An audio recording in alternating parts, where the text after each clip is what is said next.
नमस्कार, आपके साथ मैं हूं सुरभि शर्मा। कोरोना के खिलाफ जंग में आज प्रधानमंत्री नरेंद्र मोदी वैक्सीन की डेवलपमेंट और मैन्युफैक्चरिंग को पर्सनली रिव्यू कर रहे हैं। प्रधानमंत्री नरेंद्र मोदी इस वक्त भारत बायोटेक का दौरा करने के लिए हैदराबाद पहुंचे हैं। पीएम मोदी थोड़ी देर में भारत बायोटेक की लैब पहुंचेंगे, जहां वो भारत बायोटेक की कोवैक्सीन की तैयारी देखेंगे।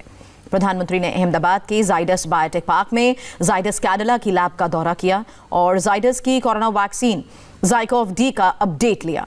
प्रधानमंत्री ने डायरेक्ट वैक्सीन रिसर्च में लगे वैज्ञानिकों से भी बात की है। अहमदाबाद और हैदराबाद के बाद प्रधानमंत्री मोदी पुणे में सीरम इंस्टीट्यूट का भी दौरा करेंगे।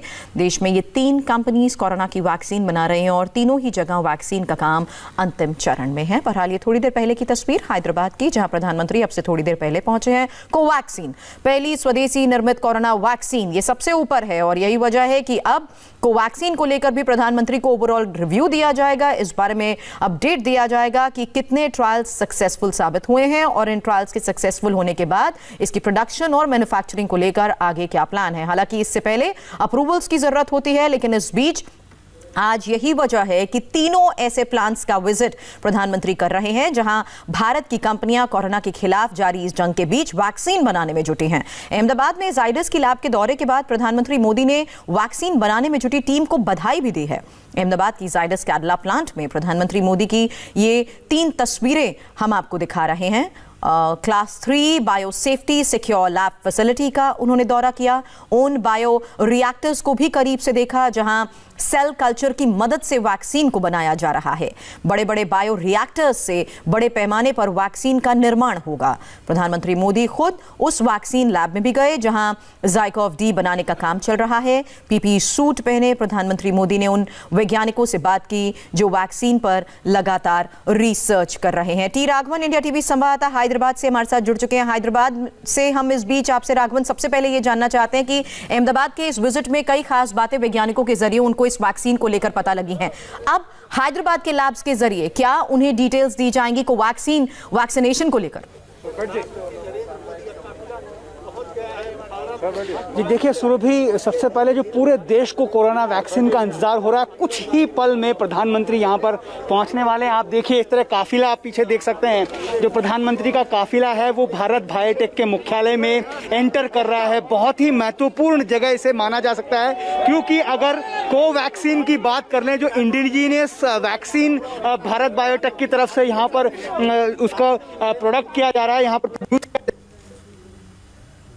प्रधानमंत्री नरेंद्र मोदी हैदराबाद में बायोटेक के उस प्रयोगशाला में पहुंचे हैं जहां वैक्सीन का काम चल रहा है। और इस बीच राघवन ये सीधी तस्वीरें हमें दिखा रहे थे।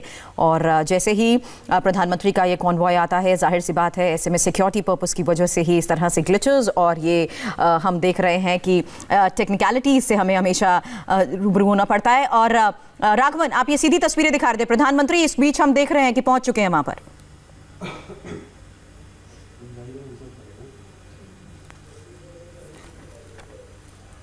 राघवन, आपको मेरी आवाज मिल रही है?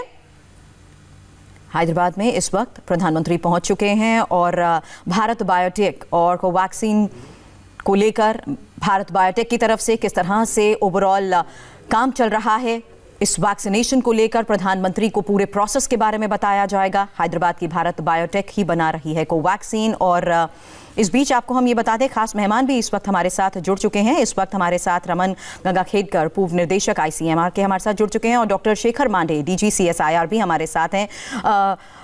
मैं इनसे इस बारे में बात करूं उससे पहले राघवन एक बार फिर से हमारे साथ जुड़ चुके हैं। राघवन फिलहाल हमें ये डिटेल दिखा रहे हैं कि भारत बायोटेक में इस वक्त पहुंच चुके हैं प्रधानमंत्री नरेंद्र मोदी। और डॉक्टर शेखर, हमारे रिपोर्टर से हम इस बारे में बातचीत करें उससे पहले डॉक्टर शेखर, आपसे ये जरूर जानना चाहूंगी कि दुनिया की बाकी वैक्सीन के मुकाबले कोवैक्सीन कहां स्टैंड करती है इस वक्त?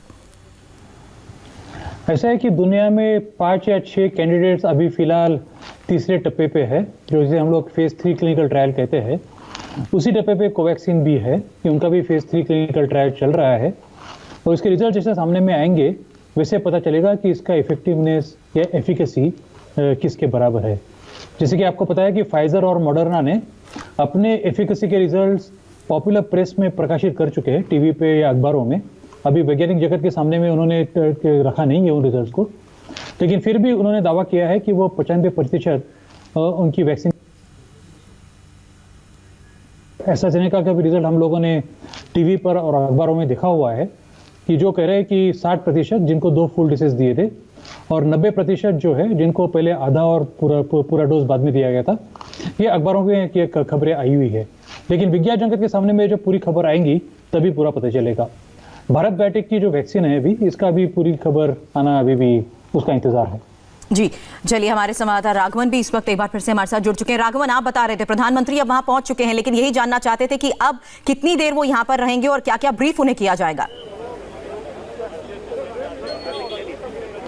ये देखिए 40 मिनट का शुरू भी पूरा कार्यक्रम है। जो प्रधानमंत्री अंदर अब लैब में पहुंचेंगे, जो भारत बायोटेक के एमडी और चेयरमैन हैं डॉक्टर कृष्णा येल्ला, उनके साथ वो पूरे लैब को विजिट करेंगे। हमें बताया गया है कि 50 से 60 वैज्ञानिक जो दिन रात इस वैक्सीन को बनाने के लिए काम कर रहे हैं, उनसे इंटरेक्ट करेंगे, उनका हौसला बढ़ाएंगे और पूरे वैक्सीन की प्रगति रिपोर्ट लेंगे। सबसे बड़ी बात जो हम आपको लगातार ये बताने की कोशिश कर रहे हैं कि ये जो वैक्सीन है, इसका ट्रायल यहाँ पर ऑलमोस्ट एडवांस स्टेज पर ऐसा कहा जा सकता है, क्योंकि फेज 3 ट्रायल इस वैक्सीन का ऑलरेडी शुरू हो गया है। 26,000 उसके लिए सैंपल्स जो हैं, जिन्हें वॉलंटियर्स कह सकते हैं, उन पर ये एक डोसेस का देने का काम पूरे भारतवर्ष में हो गया है और 28 दिन के इंतजार के बाद दूसरा डोज देना होगा।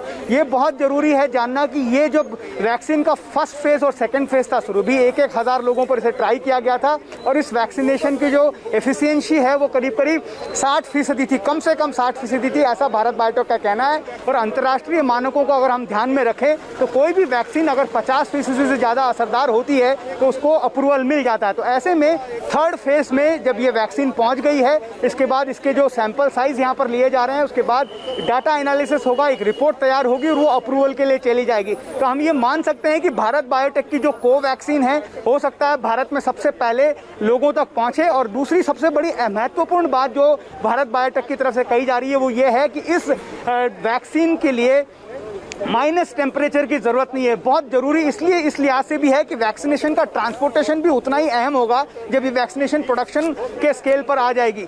इस कंपनी का कहना है कि 2 डिग्री से 8 डिग्री टेम्परेचर पर भी इस वैक्सीन को ट्रांसपोर्ट किया जा सकता है और ये सबसे अहम बात कंपनी की तरफ से कही गई है और ये वजह है कि आम लोगों तक ये वैक्सीन बहुत आसानी से पहुंच सकती है। अब जो कंपनी की तरफ से कहा जा रहा है वो ये कहा जा रहा है कि पहली तिमाही जो है 2021 की, तब तक ये डाटा सारा एनालाइज कर लिया जाएगा, उसके बाद इसे अप्रूवल के लिए भेज दिया जाएगा और उसमें कम से कम 1 तिमाही का वक्त और लग सकता है, जिसके बाद अप्रूवल मिलने के तुरंत बाद प्रोडक्शन स्केल को बढ़ाया जाएगा। लेकिन इस लिहाज से और कितना वक्त लगेगा राघवन, इस बारे में हम बात करते हैं। Ex director ICMR Raman Gangakhedkar इस वक्त हमारे साथ हैं। रमन साहब, कितना और वक्त लगेगा, क्योंकि जिस लेवल पर हम कोवैक्सीन की बात कर रहे हैं, हम एडवांस लेवल इसे कह रहे हैं, और ये भी कि वैक्सीन 60% असरदार है, ये भी हम बात कर रहे हैं। ऐसे में और कितना इंतजार, आगे और स्टेजेस क्या हैं इसके? नहीं, जैसा कि पहले उन्होंने बताया, अभी तो फेज 3 ट्रायल में ये वैक्सीन है। ये फेज 3 होने के बाद में ये वैक्सीन के जो रिजल्ट्स आएंगे उनको CDSCO या DCGI जैसे हम कॉमन पार्लेंस में जानते हैं, उनके सामने ये रिजल्ट्स रखना पड़ेगा।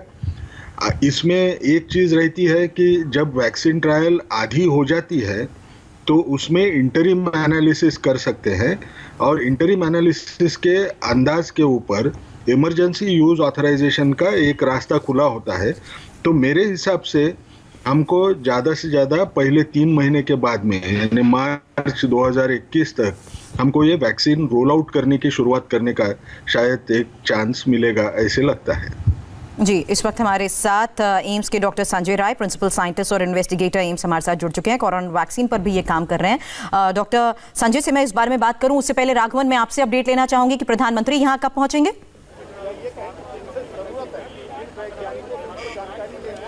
देखिए, फिलहाल प्रधानमंत्री उस लैब में पहुंच गए हैं जहां पर वैक्सीन का निर्माण होता है। डॉक्टर कृष्णा येल्ला जो भारत बायोटेक के MD चेयरमैन हैं, उनके साथ वो अभी उस पूरे लैब का निरीक्षण करेंगे।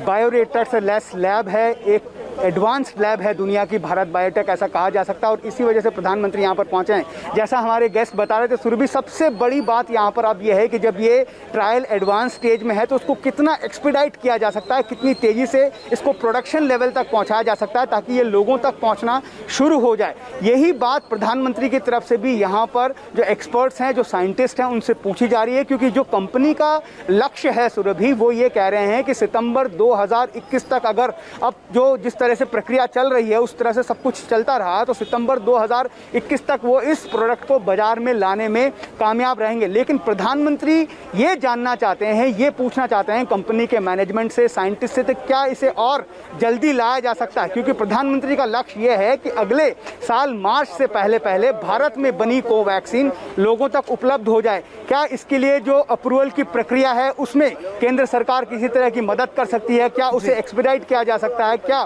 थर्ड स्टेज का अप्रूवल मिलने के साथ ही प्रोडक्शन के स्केल को और बढ़ाया जा सकता है? पहले हम आपको बता दें साथ साथ ये कहते हुए कि 300 million unit production capacity already Bharat biotech की है और कर्नाटक और गुजरात की इकाई को भी अब इसमें लगाया जा रहा है। और कंपनी ये कह रही है कि 500 मिलियन यूनिट्स यानी तकरीबन 50 करोड़ वैक्सीन जो है वो यहाँ पर बन सकती है। दूसरी बड़ी चैलेंजिंग बात इस वैक्सीन को लेकर ये भी है कि ये 2 डोजेज में दी जानी है।